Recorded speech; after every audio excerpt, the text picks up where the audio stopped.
I was planning on doing a second part on the effects of feminism for following 200 years up to the middle of the third century. And, well, after going over more and more of the information and essentially repeating itself over and over again, I believe I can sum it up in fairly short order. Okay. Many of the problems that started prior to the first century AD persisted as a result of, I'm assuming, environmental factors. The fertility rate of the women in Rome kept dropping lower and lower, along with the fact that there was very little incentive for men to actually marry and to father legitimate offspring. As a result of this, fertile women were essentially passed around. They would marry, consummate, give birth, and then divorce and marry the guy in the next house down the street. All this was necessary in order to continue family lines, because, as I said, fertility rates were just horrendous. As a result, there was the obvious problems of a shallow gene pool. So that essentially perpetuated the fertility problems within the Roman Empire. As a result of the lower birth rate, the Roman Empire had to hire mercenaries, essentially, to go and patrol the frontiers of the Roman Empire, which didn't help, which really did not help Rome at all. Now, one of the biggest difference between BC and AD, especially in Rome, was in the second century, Christianity was becoming fairly popular. And one of the hallmarks of Christianity, well, a branch of it, they focused heavily on abstinence. The Roman women at the time loved this because they saw this as a way of gaining empowerment and additional bargaining power over men within the empire, which created even more animosity, and things just kept getting worse and worse and worse. As a result of these multiple fathers and marrying, divorcing, and remarrying as often as possible, essentially, the issue of single parent households grew to epic proportions. As a result, more and more Roman males had to stay essentially where they were in order to go and raise their children. Now, once again, you have to take a little bit of the culture into consideration, because children with slaves or freed women were not necessarily considered legitimate unless they were to be recognized as such by the father. Now, getting back to the Christian aspect of all of this, is the Coptics were a little nuts. They kept pushing this whole abstinence thing even within the confines of marriage, which dropped the birth rate even more. Men had seen this as as an affront to their right to have children and to have an heir. Many women had looked at this as a way to guarantee inheritance once the male died, which just added to the frustration, and more men just essentially kept opting out. Emperor Augustus, going back in time a little bit, had seen the effects of no-fault marriage and single motherhood had on the new republic, well, dying republic, new empire. And so he put in a series of very strict social guidelines, mainly involving adultery on the woman's part, and on the man's part, if you're going to have sex outside of marriage, it can only be with a prostitute, which was still legal. Shortly after making this law, his own daughter had violated the law, and he exiled his own daughter as a example. As you can imagine, a whole lot of women got really pissed off. So much so that they had contemplated, and in some parts of the city had actually started to riot. It's just by chance that the fires that had been started did not spread through the entire city. Eventually, he lightened up on the rules.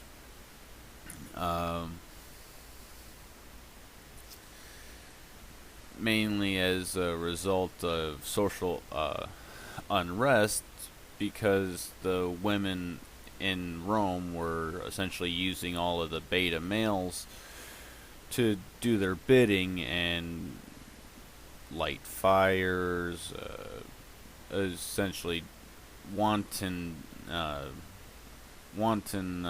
destruction. He was trying to save his city when he lightened up the rules, but he really didn't want to. Later on, the rules were essentially forgotten, and as far as divorce and marriage, it really came to mean nothing. It meant so little that half the time most people didn't even bother. And as a result, the women in Rome just went completely nuts. I mean, we're talking grounds for a divorce, a female initiated divorce, could be as simple as the husband not wanting her to join in on an orgy. That was seen as a affront to her right to use her own body as she saw fit. We're almost getting to that point here in today's society, and to be honest, it is not looking good. I guess we can say that the collapse of the Roman Empire stems from the initial breakdown of the family structure and the destruction of the family as a whole. Once you introduce single parenthood, even the Romans had daycare, in which I had mentioned in another video. Just 20 hours a week in a daycare creates the same neurological changes in a child as just outright abandonment. Couple that with the fact of the inherent violence within the Roman culture, and you just get a disgusting cycle of just debauchery, violence, unruliness. Essentially, everything we would consider the exact opposite of a civilized society. Now, getting into the fall of Rome, shortly after a devastating plague, the plague of Saint Cyprian. You might want to look it up. I mean, this thing was horrifying. Bleeding out of every orifice, eyes turning blood red. It was just horrifying. I mean, just expelling everything out of both the mouth and the back end. Well, after the plague had obliterated the Roman population, they were still having to deal with barbarian tribes attempting to come into the Roman borders to escape the Huns. Well, the Gauls had come in over towards the Eastern Empire, and they were seeking refuge from and protection from the Huns. They also knew that if you were a Roman subject, you were entitled to certain benefits and welfare, essentially. Well, as a result of the plague, they weren't able to grow as much food and tend to as much livestock. So supplies were kind of limited, but these brand new refugees were still demanding their handout. So the Roman military went out and killed a whole bunch of wild dogs and gave them dog meat. The Gauls did not like this, and they essentially rioted and revolted, and then they realized they could extort the empire for money or gold and land. And when that ran out, they still weren't happy. They still wanted their handouts and sacked the city. What we're seeing here in the end is actually a convergence of the breakdown of the family structure, which causes a breakdown in society, coupled with a perpetual and a hereditary welfare system. Meaning, if your parents had gotten state assistance, you were to be given state assistance as a matter of right.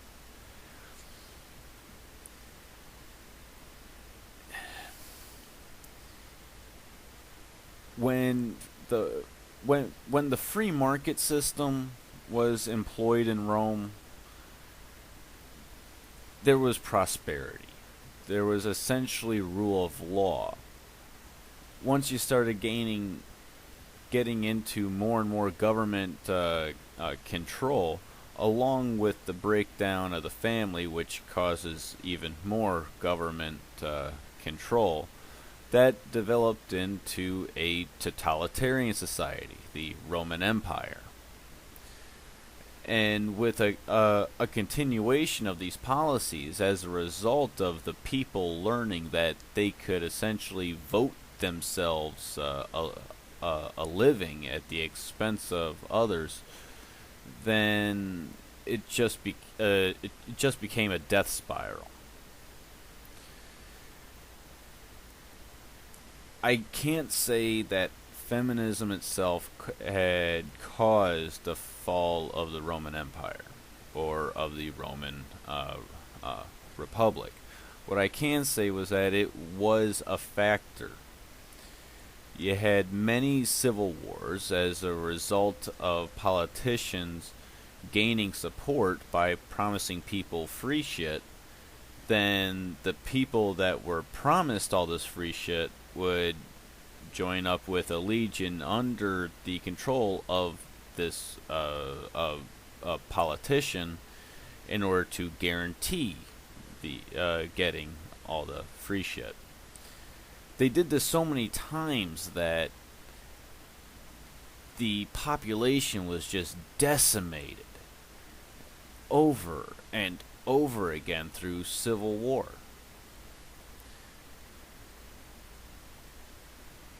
This is something I hate to say, but we might want to look at this. We have politicians trying to go and divide us down as many lines as they can imagine. Was feminism a factor? Yes. Was Christianity a factor? Yes.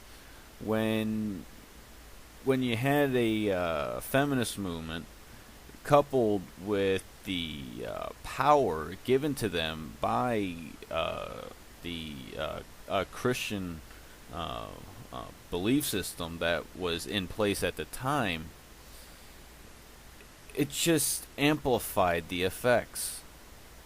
Couple that with one of the worst plagues in history, and this thing spread across Egypt, North Africa, throughout the entire Roman Empire. It was especially damning in North Africa, which is where Saint Cyprian was. That's Cyprian with a C, C-R-Y. If you want to go and look it up. Now, with the political turmoil and the splitting of the empire, since the Western Empire's wealth essentially came from expansion, conquering other lands and tribes and stealing all of their wealth to be disseminated against the Roman citizens, or amongst the Roman citizens. They were essentially a giant welfare state searching for funds. The Eastern Empire, on the other hand, all of their money came from trade. There and mines underneath the city of Constantinople. Now, the Eastern Empire lasted much longer as a result of how it generated its wealth. It was also able to employ a very strict moral code within its ranks. This also helped to stabilize it.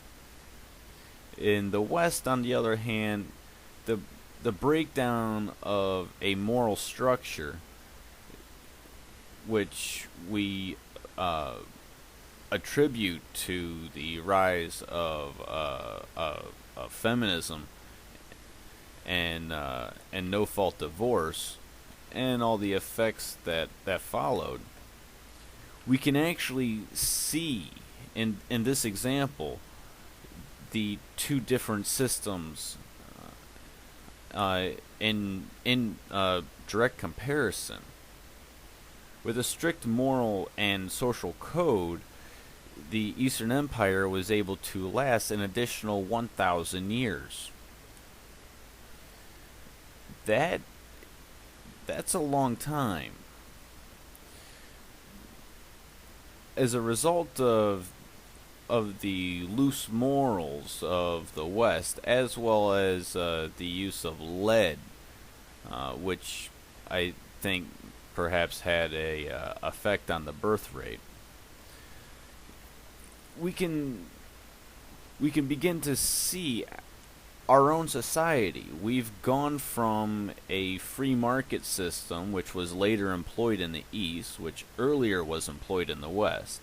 The West went to a totalitarian, uber liberal system and collapsed from moral degradation. The East was able to maintain moral standards and common standards and was able to last until they were actually conquered. They didn't actually collapse. They just were decimated by new technology.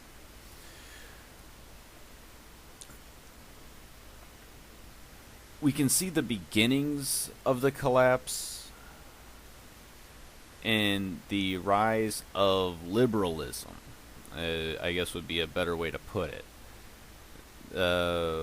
Feminism is just a part of that. But the introduction of no-fault divorce definitely did have a lasting effect.